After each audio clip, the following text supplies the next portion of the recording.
د کاسرې د ګټې نه دی د خټو ډکې خپې په ما چاپي کوي نه د کاسرې د ګټې نه دی د خټو ډکې خپې په ما چاپي کوي نه او ته په توده پلستن کې پروت یې په ما د جمي چنې لارې جوړوي نه او په خوار نصیب کې به مې څرنګه رڼا راشي زه چې ډیوې ته تیلې ورته کم هوا راشي په خوار نصیب کې به مې څرنګه رڼا راشي زه چې ډیوې ته تیلې ورته کم هوا راشي چې په لیدو یې زما مړ وجود کې سا راشي هغه ته ووایه چې خپل کلي ته بیا راشي او که ستا دارو دي او که دي د دوکاندار پیسې هر څه به وشي خو مورجانې چې تنخوا راشي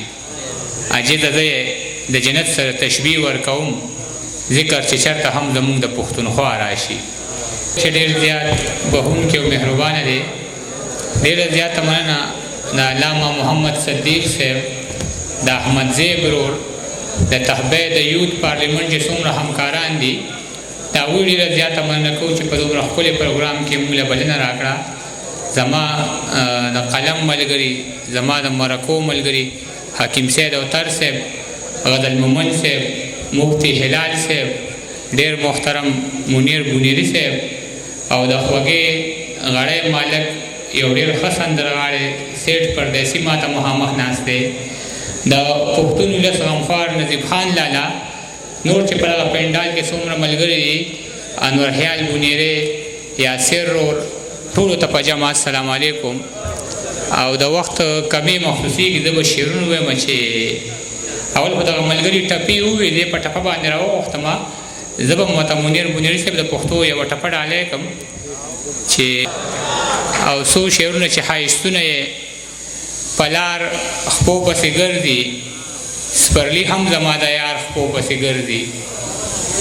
ښایستونه یې په لار خپو پسې ګرځي سپرلي هم زما د یار خپو پسې ګرځي د دې دور د حاکم نه انصاف غواړي یو سړی دلته د مار خپو پسې ګرځي د دې دور د حاکم نه انصاف غواړي یو سړی دلته د مار خپو پسې ګرځي د ماکه کې یې تنا دوه ځایه شوې یوه پیغله د پلار خپو پسې ګرځي د ماکه کې یې تنا دوه ځایه شوې یوه پیغله د پلار خپو پسې ګرځي یو سړي ته مې له زړه نه دعا کړې مړه اوس مې هر بیمار خپو پسې ګرځي یو سړي ته مې له زړه نه دعا کړې مړه اوس مې هر بیمار خپو پسې ګرځي د قرضونو پیمانه یې پوره شوې څوک عجز د دوکاندار خپو پسې ګرځي او ډس که په ده که په هغه او که په تا کېږي جنګ که د هر چا وي تاوان پکې زما کېږي ډس که په ده که په هغه او که په تا کېږي جنګ که د هر چا وي تاوان پکې زما کېږي نه په سلګو کېږي اشنا نه په جړا کېږي ژوند چې بېیاره شي نو صرف په سودا کېږي ما سره دا خبره څوک څوک منې لاس اوچت کې زمونږ په هر تاوان کې ګټه د باچا کېږي ما سره دا خبره څوک څوک منې لاس اوچت کې زمونږ په هر تاوان کې ګټه د باچا کېږي یو ته خو نه چې په خوله به درله لاس کېږدم په ما عجز پورې د هر سړي خندا کېږي او چې نه د ده نه د هغه دی او نه ستا لاس دی د پښتنو په بربادۍ کې بیا د چا لاس دی چې نه د ده نه د هغه دی او نه ستا لاس دی د پښتنو په بربادۍ کې بیا د چا لاس دی یو د بنګړو په ارمان زوړ بل مزدورو خوړلې یو مې د مور لاس دی دا بل مې د بابا لاس دی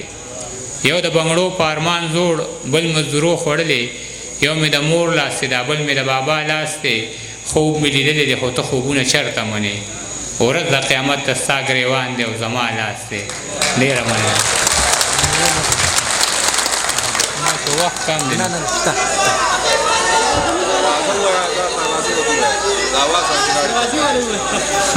دا خو درمان لاله شعرونه چې دروازې سره تر غاړې دروازې ته د چا په غم کې ژاړې دروازې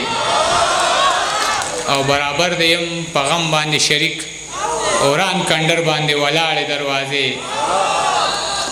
او دې سازش کې د هوا لاسونه شته نن هوا سره چې لاړې دروازې او زه د کور یم پردې پورې حیران ته در ما نه رانه غواړې دروازې. او مولانا صاحب دغه نظم غوښتنه وکړه زه چې زلمی وم او ما به مزدوري کوله دغه وخت زه د شعر لیکلو په چل نه پوهېدم. ما به په کلو کې سیکل باندې سکریمان هرڅول چې به د چا د دیوالي سوري ته ودرېدم نو ما به خلکو ته شعرونه د صابر صاحب ویل. په دغه وجه به د ما خلکو ډېر خیال ساتلو. چا به اوبه راوړی او چا به راله چای راوړله. په ما د دې ژبې د هغه وخت نه ډېر احسان دی. یو ورځ یو کلي ته خولې ورننوتم. دومره خولې وم چې جامو کې مې وچ تار نه و چې ودرېدو له مې د سر سورې پیدا نه کړلو. د خوددارۍ د دروازې قبضې مې ماتې کړلې نو د خانانو په حجره باندې ورننوتم. د یوې ګورې ونې سوري لاندې ودرېدم. یو دروند سړي د برنډې نه دا آواز راکړ راځه زلمیه کټ ته کښېنه لږه ساه سمه کړه. چې کټ کې کښېناستم او ساه مې لږه سمه کړه نو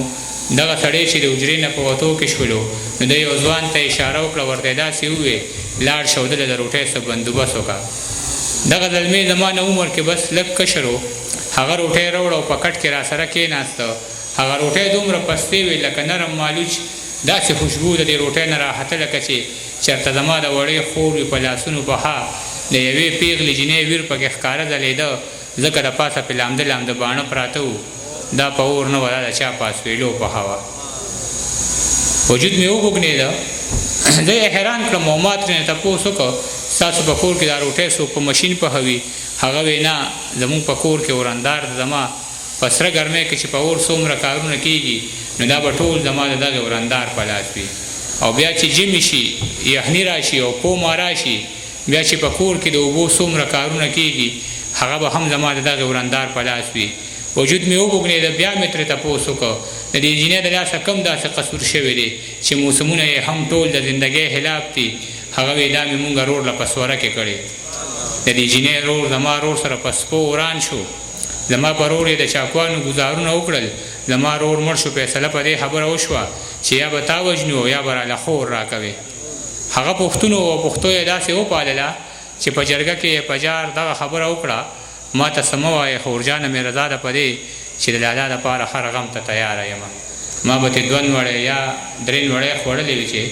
ګوتې مې پاکې کړې او خپې مې کټ نه کوزې کړلې. د دغه هر څه نه زما د ویښ ضمیر غوږو ته یو جړونې شانواز راته او دا یې ویل خان او مولا له زیرې ورکې د جنګ بلا له زیرې ورکې زما لالا له زیرې ورکې او په سپو مینه زه دې خاورې دې کړمه.